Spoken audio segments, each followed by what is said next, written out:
Well, OK, rarely a week goes by now without letters from all you Quo fans, right, threatening mayhem if we don't have the band on the programme. So, in answer to so many questions, it's a pleasure for me to welcome to Whistle Test Francis Rossi and Richard Parfitt. Welcome. Hi, Bob. How are you doing? It's very nice to see you. Particularly at this time, Francis, which is a milestone for the band, isn't it? 15 years in existence yesterday. Yeah, since the first gig of the band. We always take them the first gig. It's probably a bit longer, but it sounds a bit too much to say that. From the first gig was about 15 years in a terrible... The cricket club. Cricket club, Dulwich. An offstage working men's club. One of those touches, I'm afraid. Got me badge. We've found a marvellous photo, actually, that comes from 62, around that time, from Butlins. Yeah, Four good-looking boys. Everybody goes there. About the time that you joined the band. I wasn't quite in when that picture. That's the one up the telegraph pole or something. No, that's the one. It's on the monitor. Ah, that's the one, yeah. That's a Gibson, that lovely. Mother Kelly's. I was watching when that picture was took, actually. Yeah, you got booed out there. Yeah, I know. How did you get involved with the band at that point, then? Well, I was with another band down there, a little kind of trio thing, you know. Oh, no. Say no more. What was it? No, I won't tell you the name of it. It's a terrible name.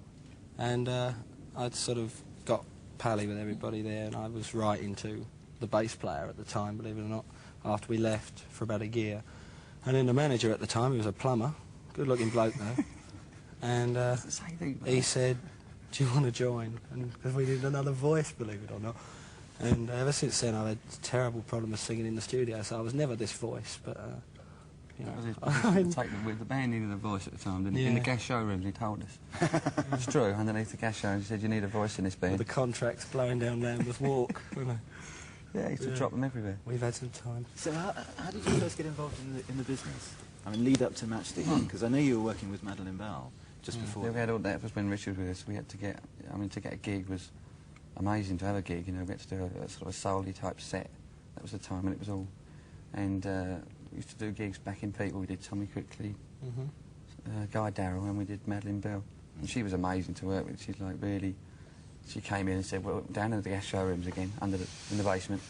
And she said, "What you got? I'll do whatever you've got." You know, and she used to do numbers with her. We were doing a kind of a soul set at the time, really, and she fancied doing all of that soul set, you know.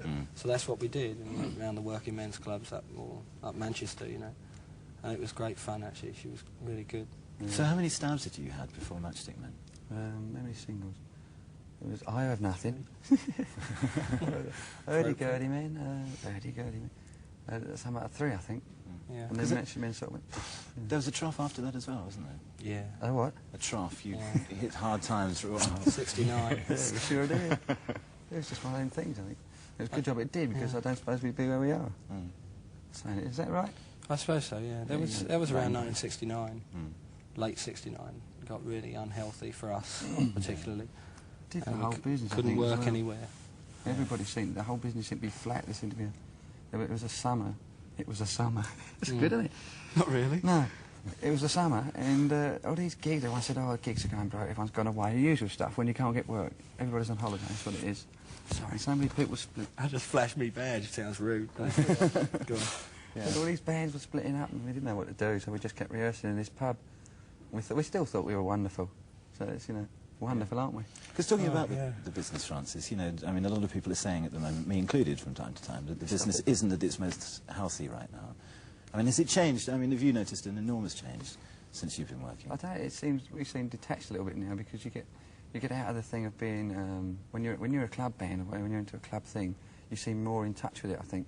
This is why when you get a new wave, everyone says, "Oh, this new wave thing's happening," and everyone hopes it does, you know, because you say it needs more, but I don't know, it's difficult. I think it changes all the time. One can't keep up, really. One can't.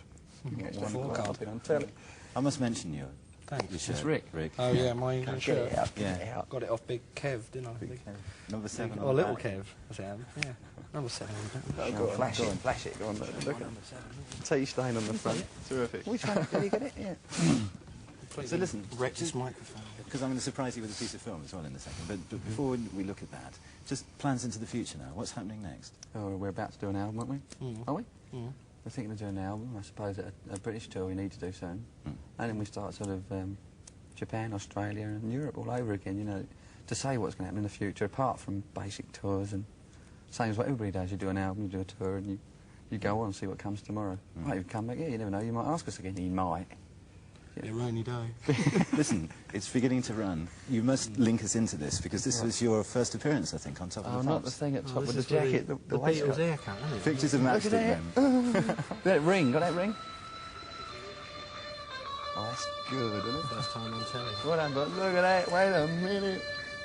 It's me, look at that. I've got to get off of here. Oh, no.